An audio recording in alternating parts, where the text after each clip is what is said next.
Welcome back to this final part of Murder with Friends. Today we're talking about the Night Stalker, Richard Ramirez, and where you're picking up with us, he has gone to Tucson, Arizona to visit his brother, and because there was no social media, no Twitter, no news feeds at those times, he was unaware that California knew who he was and that his photo was on every news broadcast, on the cover of every newspaper in town, hunting him down. So when he returns to the bus station in Los Angeles from Arizona, he is unaware that he is public enemy number one. Yeah. So what happens from here, Christine? I believe there's like an old lady who points to the pitch and points to him, and he just starts getting chased by an angry mob. He tries to get away, but everyone kind of like more people, because they all recognize him because his photo's been plastered everywhere. They start chanting El Matador, which means like the killer. Yeah. And they beat him to, it's like the LAPD who saved his life.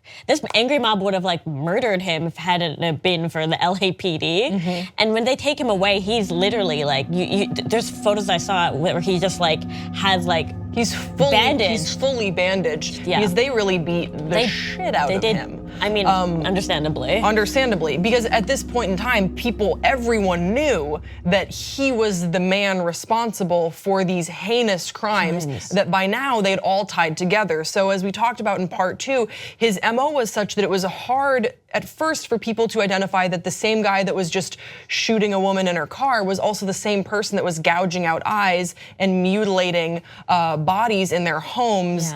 And ransacking houses. You wouldn't think that those would be the same, but it brings to mind the Zodiac, who had an incredibly changing MO, and also Jack the Ripper. We know that MOs can change and develop over time as the same sort of twisted, sick rush isn't there as the first time you kill, as it will be the 5th, or in this case, the 14th time that you murder. So he is totally beaten. This takes place on Hubbard Street. Something that's sort of strange is that Christy and I both live in Los Angeles, and these are areas of the town that we're familiar with. Absolutely, and I'm just like, is it Ron L. Hubbard? Is it kind of tied to Scientology? Was this a bunch of Scientologists who helped capture this man? But it's just weird knowing that these are all places like, one of his first murders was like in Glassell Park, and so very LA friendly. Everything on the freeway that connects us is where he murdered, and so you see this kind of. It's cool to see kind of LA come together to capture this disgusting person. Yeah, and he says to law enforcement, who very much did save his life, because there was a guy with a pole that was just cracking him in the head. He says, you guys should have just, I want the electric chair, you guys should have let me die. Because he knew that, it's kind of strange looking back on that quote from him, that he wanted to die, because he also relished the fame that he was given. Absolutely. As soon as he was healed, and I guess perhaps the shock of being captured, because he absolutely did want to escape that, wore off. He loved being famous. Yeah, he was remorseless, and he, once he kind of became famous, he definitely played up that persona. You see him with the sunglasses in court, turn around and waving. Once he started having groupies, women who were very much interested because they're like, he's so handsome. It's like, yeah, but he's also a monster. Oh yeah, he loved doing these antics for attention, and unfortunately, I think it still sort of captivated fans, for lack of a better word, today. Because if you go online, you'll find a number of weird, like Tumblr type fan sites with the photo of him at his arraignment where he had a pentagram in his hand. And for some reason, people are like, he's so badass, he's so cool. Like, he's awful. He is a depraved, very bad person. Like, he's a bad person, but he developed these fans because of his odd charisma, and especially female fans. One of the jurors at his trial, after the fact, admitted that she was in love with him, even though she voted to put him to death, which I know I'm kind of getting ahead of myself. He had this draw for women. Even the woman he would go on to marry, she said that the moment that she saw him, there was something about him.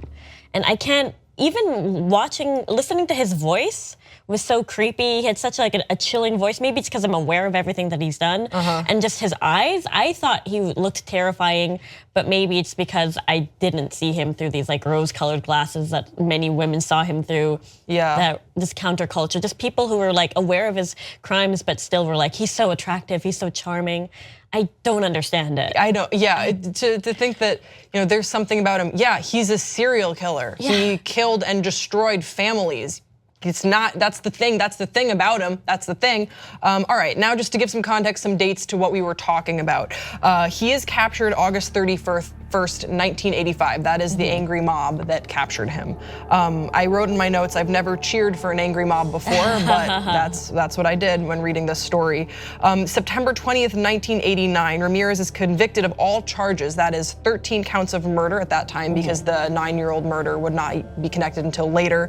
5 attempted murders, 11 sexual assaults, and 14 burglaries. This trial was a shit show. So remember that he's captured on August 31st, 1985, but he wouldn't be convicted until 1989 because he had these incompetent defense attorneys, Arturo and Daniel Hernandez, who I really check out what the LA Times coverage is on this case, because it's comprehensive, it's really interesting. There was one piece that I read on Daniel Hernandez basically taking too many sick days and yet still saying that he's like, I'm always in a hurry, I'm always rushing around, I'm always so busy. And the LA Times was like, dude, if you're getting in a hurry to finish up this trial, this is taking way too long. There were all these delays, and then behind bars, Richard Ramirez would confess to everything and more. He said that he killed at least 20 people, and then he would recant everything and say, no, I didn't, I want to take that back, I didn't mean it. Yeah, and you also see, they bring on like a third lawyer because of how incredibly incompetent they are. They had never tried a murder case. And he chose them. So he must have had some idea that he didn't want to get off, you know what I mean? And I don't think, it's interesting because I remember listening to the third lawyer saying that like, well, you can't say that you were there, so we're just gonna say that he was like nowhere. And they try to come up with alibis, and it's just, I think it was like also one of the most expensive trials. It was like the most expensive trial before the O.J. Simpson trial. Yeah. So the O.J. Simpson trial hadn't happened yet, but to date in California, when it went down, the trial of Richard Ramirez was the most expensive trial. It cost taxpayers a lot of money in the state of California. This is why I think he hired incompetent lawyers, which he's not a dumb guy. I think he did it intentionally because he wanted as much time in the spotlight as possible. I think once he got a taste of what that felt like, and when he saw how certain members of the public were responding to him, women especially, he wanted to draw that out. And he knew that if he had very bad lawyers, very bad legal representation, that this would probably take a while. And you can see when you watch some of the courtroom footage, the judge is just so fatigued with just how, with the incompetence. I don't think I can say incompetent enough when it comes to this trial. And it actually is in part why even towards the end of his life, he was appealing, hoping for an entirely new trial, because he was saying, well, my legal defense was so bad, so I should have a new trial. Yeah, and it's kind of one of those things where, like if he had been given like a mistrial because of how incompetent his lawyers had been, it would just be another thing where just like, oh, he got off again. Because I feel like there were so many red flags or things that he could have gotten away, like he could have been put away for early on, that were like indicators of how violent he could become, and that could have been another one. Well, also think to his cousin, who we talked about in the first part, who got 4 years for shooting his wife in the face. So he saw that even at an early age. Think of how that you internalize that when you're 11 years old, and you're like, oh, you can kind of get away with murder if you plead insanity or something. And maybe he was trying to have the worst legal team around him, so that maybe there could be some sort of a mistrial, or I'm not really sure. It didn't work, fortunately, since he was convicted on September 20th, like I said, 1989. Now, that was really only the beginning of his story, because when he was sentenced to death, he was sentenced to the death penalty. 19 times? 19 times. It's not one. One is not enough. When he was sentenced to death, he told the media, big deal, death always came with the territory. I'll see you in Disneyland, which is, for some reason, famous quote. It doesn't make any sense, but that's when you look up serial killer quotes, that one always pops up. Yeah. He also did a lot of jailhouse interviews. One that really stuck out to me was the following that I'm gonna play, where he talks about Satanism and sort of his definition of evil. So I'm gonna play this and then I wanna get a reaction from you, Christine. A lot was made that you're a devil worshiper. Do you worship the devil? Have you ever studied Satanism? There are different sects of Satanism. Have you studied, just yes or no, have you studied Satanism? Yes, I have. Are you a worshiper of the devil? No comment. Come on, Richard. I can tell you a little bit about Satanism. Well, I'm interested in hearing what you got to say then. It is undefiled wisdom instead of hypocritical self-deceit. It is power without charity. A Satanist admits to being evil. Do you admit to being evil, Richard? We are all evil in some form or another, are we not? I'm asking you the questions, my friend. Yes, I am evil. Not 100%, but I am evil. Evil has always existed. The perfect world most people seek shall never come to pass, and it's gonna get worse. All right, Christine, what do you think? I think so much of that is like a justification of saying like, oh, we're all evil, of being like, oh, I'm just ridding the world, or like, we all have it in us. I'm just the person who's like honest enough to go and do these things. You know, it kind of sounds like that's what he's taking away from Satanism, that Satanism is kind of like his excuse to be able to just exploit the evil that's in all of us inherently, but I'm just the person who's taking actions and doing things. Maybe other people are not brave enough to. Yeah, I think that's a really good point, because when you watch the full interview with him, which is very strange, because you have this straight-laced news anchor that kind of feels like he's asking these gotcha questions. He's like, come on now, Richard, answer me this. Yeah. And Richard is sticking to a script, basically. Like, these are all canned answers. There's nothing profound. It's not like this is coming to him. Whenever he doesn't know an answer, he just says no comment, or it would not be wise for me to comment. But whenever he does have one of these canned answers about Satanism or evil or his crimes, he just blurbs it out. But what I think you see is that he says things like, the world is bad, the world is evil, and it is a little bit of a justification, which I don't think is fair at all. He tries to make himself seem like he is woke to the evil and the awfulness of the world. He's like, well, look at the wars, look at the way that the country is going. And this interview took place in the early 1990s. Okay, cool, like you can still be woke to some of the atrocities around us and not be a brutal murderer and just a person who destroys lives and families and that wreaked havoc on an entire state. It's this weird thing where I watch these interviews with Richard Ramirez and I have this reaction like, you're not fucking better than me. Yeah. You're not, you're not. To me, it also makes you want to circle back to like his childhood, because you know what I mean?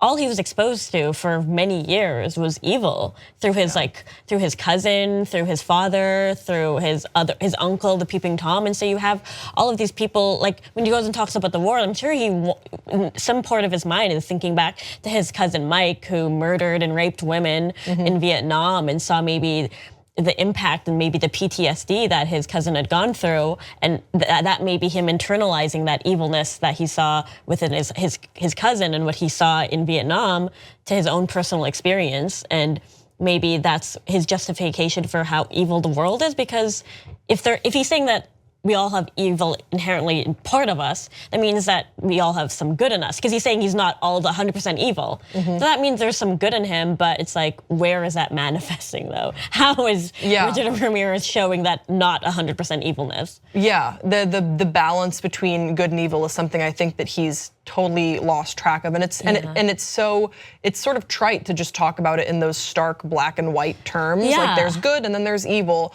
without any sort of appreciation for nuance, for grays. Like it really is just like there is evil and there is good, and I am this percentage this and I'm this percentage that, which I just don't understand and I don't strive to. Now his life does take a bizarre turn behind bars. He gets married. to one of his admirers, to Doreen Leoy, who at this taping, and I'm really curious about, we have an awesome comment section. I'm really curious if you guys have any other information about this. I can't find a trace of her. I don't know what happened to her, but I know that she got married to Richard Ramirez, and it was pretty public. There are photos of them. She lost touch with her whole family. She was estranged from her family, and apparently she was also estranged from Richard down the line. What have you learned about this? I knew that, I saw that they had gotten divorced in, I think it was like 1996. And it just kind of like, it was interesting to hear her take on him, because she was like, I never saw any of the evil in him. That's something that I remember reading, being like, how could you not, I mean, you were there for part of his trial. How can you not have seen or heard some of the heinous things that he's done and not be able to be like, this is an evil person? And her kind of being able to compartmentalize who he was to her versus who he was to the rest of people. It's like very Married to the Mob, you know what I mean? Where you're just able to disconnect him from everything that he actually is, but just create your own idea of who this person is, because you're like you she would say small town girl makes bad. I'm like, yeah, that's putting it very lightly. That's putting it incredibly lightly, because as we see behind bars, he's bad before, he stays bad afterwards. There's an interesting account from his niece, who was, I believe, 7 years old when he was convicted, so not really fully aware of what his crimes were, developed some sort of a relationship with him over letters, and then went to visit him. But he started masturbating in front of her and yelled at her for wearing a cross necklace. The masturbating in front of people and inappropriate actions was actually not new. It started in 2004, where he lost all his personal visits, and then that sort of kept up until 2007, until the end of his life, which would come in 2013 because of B-cell lymphoma. I had no idea that he was alive for so long. I didn't realize that his death had happened so recently. Well, he wasn't allowed any interviews. He also, in 2010, stopped taking any personal visits. Who knows if that was just him sort of being like, you can't fire me, I quit, because he wasn't actually allowed them. But he was really isolated towards the end of his life, and he was never put to death. He died of natural causes. Is better or worse? Who knows? It's just so interesting to me, just because he's tried for the death penalty 19 times. It's like, I was never like a big person for the death penalty, but like in cases like this, it's hard to kind of wrap your head around.